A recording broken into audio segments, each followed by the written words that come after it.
Good morning, it's Philip B-Man here. I'm in my queen room, which is also the mechanical room of my honey house, and the shower room, I guess, too, if they needed an emergency shower. But in the springtime, this is the room that's warmest, and so I like to do my queen work in here. This morning's job, the queens have arrived. These ones from Hawaii, Konas, and these from California. So I've already made up the tags, and next job is these large 3-hole cages are a real pain in the butt to get into the hive. So I'm going to transfer those into Easy Beasy cages, and while I'm at it, I'm going to mark the queens. So I'm going to show you how I do that. First step is and I mostly use these cages over and over again if they're clean enough. The first step is to get this fondant or queen candy into that tube just by pressing it in and giving a little twist. You want that candy to be at least 2/3 of the way up there.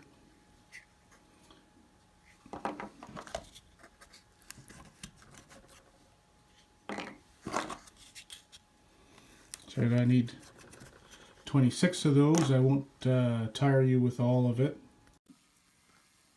Okay, so once we're set up, I think this will be in view.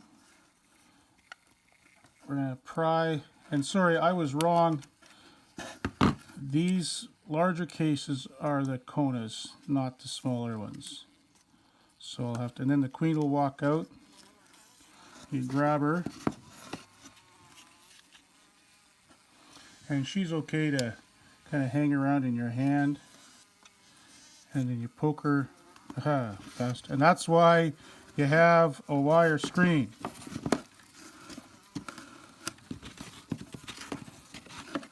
There you go.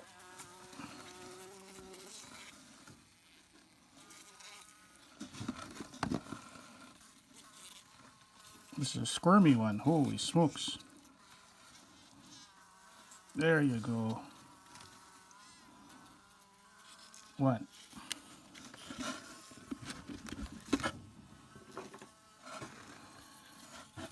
You don't have to do this for very long to realize that there's the odd queen that's going to get away on you.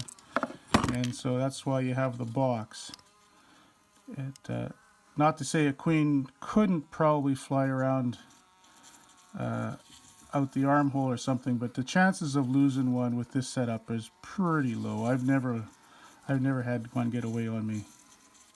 I know some guys do this maybe in their truck with the door closed or just a room, but you don't have to do that very long to have.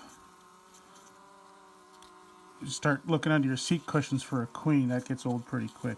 Come on, come out of there. There we go. Oh, she likes it in there.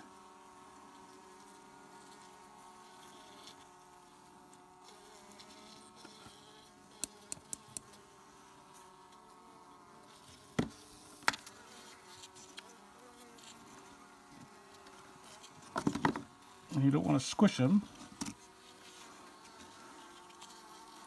I just grab them. Their abdomen is pretty soft, but their thorax is pretty hard, so that's where you try to grab them.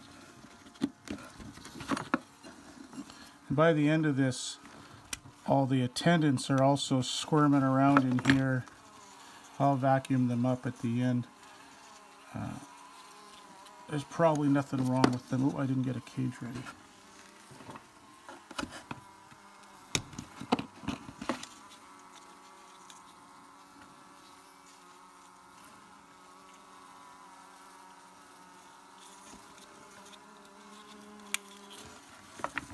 But there's no, since I don't need them anymore, there's no sense letting them linger around just in case. So I'll consider them a bit of a biosecurity risk of, whether it's a few percent or not.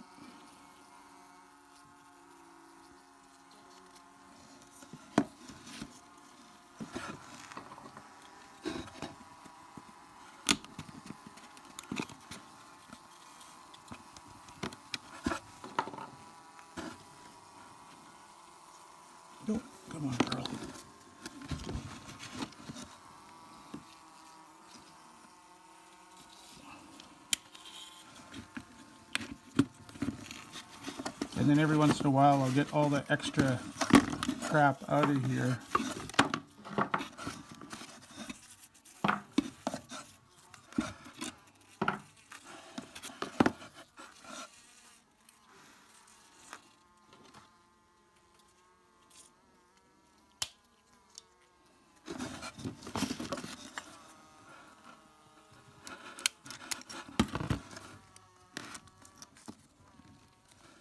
Oh, I was supposed to be marking these at the same time. Oh, for crying out loud.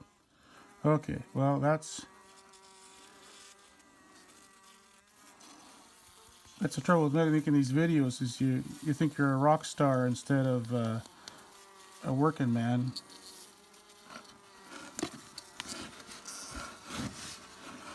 By the way, the floor of this box is just an old piece of chloroplast that's recycled election propaganda from somebody or other. I don't know where it came from, but it's just a brand new marking pen.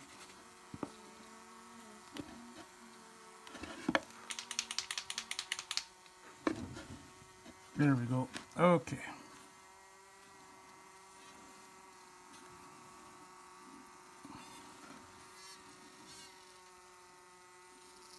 Come on there, Sonny. I think I usually do that other-handed.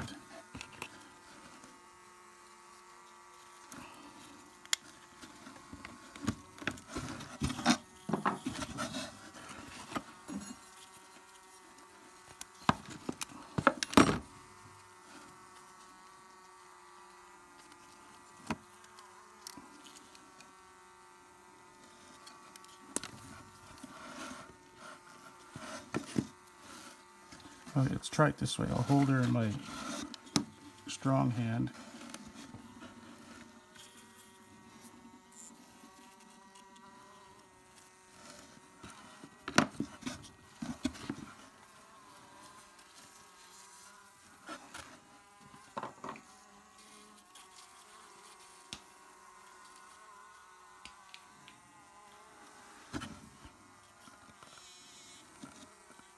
Come on, you silly girl.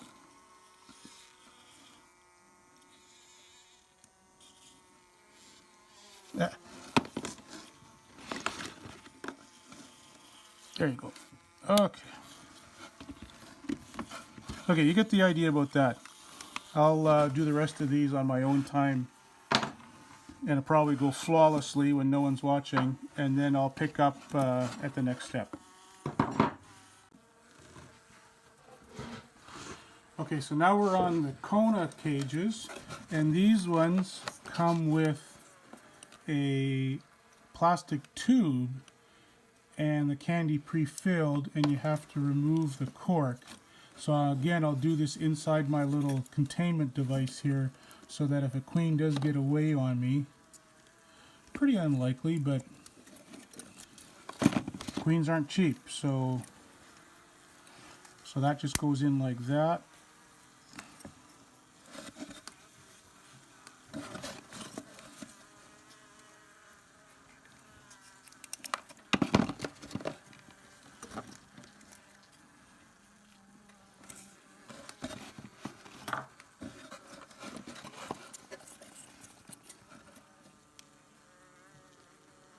Very important not to push too hard here.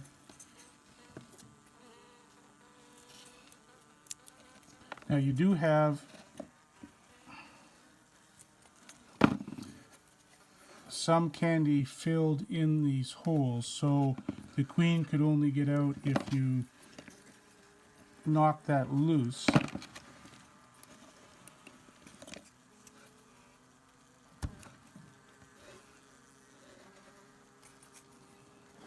Which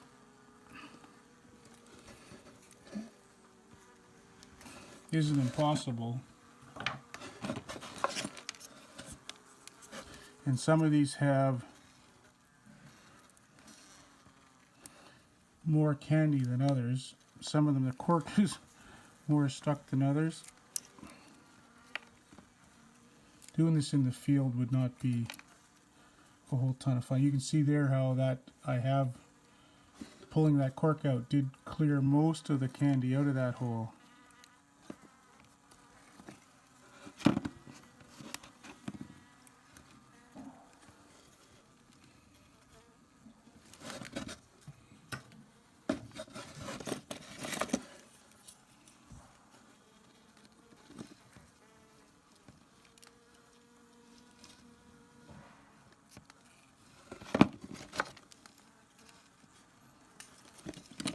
I remember when I worked in New Zealand, the queen shop there had, we were transferring queens from one cage to another, prepare for shipping, and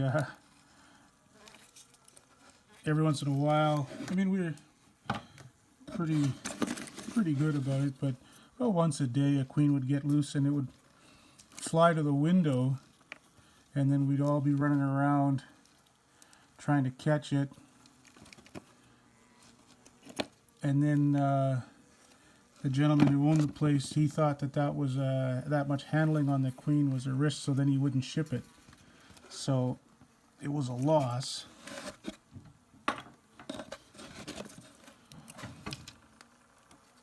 So I think this box is a good idea. Okay, here we are, ready to go. I've got my queen log, and starting at 21, lot 1 are the California and the Strachan's. That's these girls here.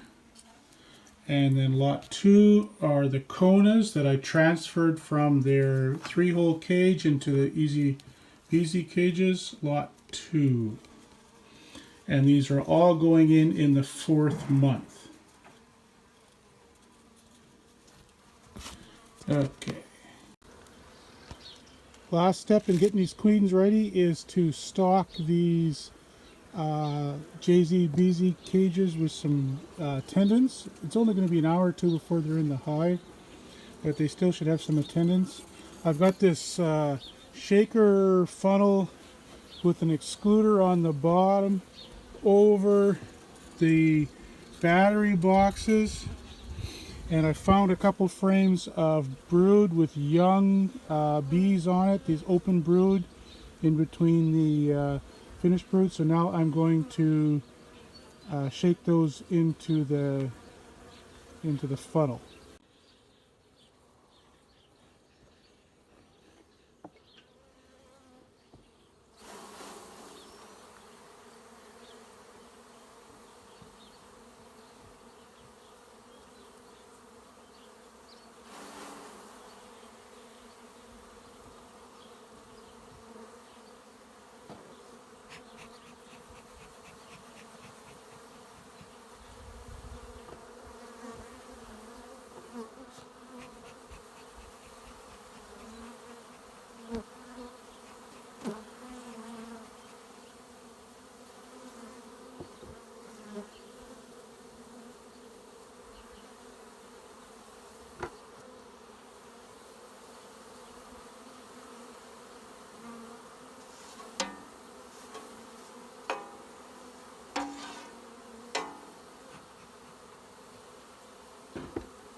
You can see those bees are walking in there. Should be plenty in there now. Let's have a look. Oh yeah. Okay, so I got those queens ready. I'm going to get them ready to go out in the truck with us. I got a warm, this is an ice pack, but I keep it warm in the incubator. A little bit of a foam pad so that heat doesn't come up all at once. The queens, the tags, and that bundle's ready to go. And then same for these ones.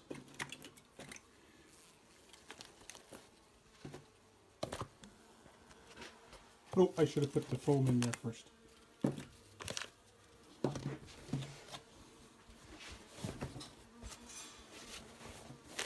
These little lunch packs are pretty awesome. I encourage you, if you see them at a thrift store, to pick up a few. They turn up pretty often because everyone forgets them, but they're handy for carrying stuff around. So I think we'll get a few more items together and we are ready to roll.